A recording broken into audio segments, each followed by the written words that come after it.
আল্লাহর হুকুম মেনে চলার চেষ্টা করছি, নামাজ পড়তেছি, হালাল হারাম মেনে চলতেছি। যদিও একটু ভুল হইতেছে কিন্তু মানতেছি। কিন্তু তবুও কেন এত কষ্ট? কিন্তু যারা আল্লাহর হুকুম মানতেছে না, তাদের এত সম্পদ, এত সুখ কেন?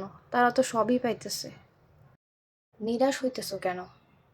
কোরআনে সূরা হুদের 15-16 নম্বর আয়াতে বলা হয়েছে, আল্লাহর পক্ষ থেকে কাফিরদের কর্মকাণ্ডের যাবতীয় প্রতিফল দুনিয়াতেই দিয়ে দেওয়া হবে।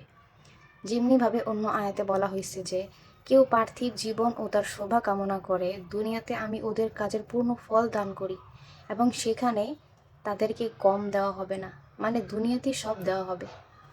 ওদের জন্য আখিরাতে আগুন ছাড়া অন্য কিছুই নেই এবং ওরা যা করে আখিরাতে তা নিষ্ফল হবে এবং ওরা যা করে থাকে তা নিরর্থক। এবং সূরা লোকমানের 8-9 নম্বর আয়াতে মুমিনদের জন্য বলা হয়েছে, মহান আল্লাহ তাআলা মুমিনদেরকে সুসংবাদ দিয়ে জানিয়েছেন, যারা ঈমান আনে ও সৎ কর্ম করে তাদের জন্য আছে নিয়ামতে ভরা জান্নাত, সেখানে তারা চিরস্থায়ী হবে। এখন তুমিই বলো, মুমিনদের জন্য জান্নাতের চেয়ে উত্তম আর কি হতে পারে?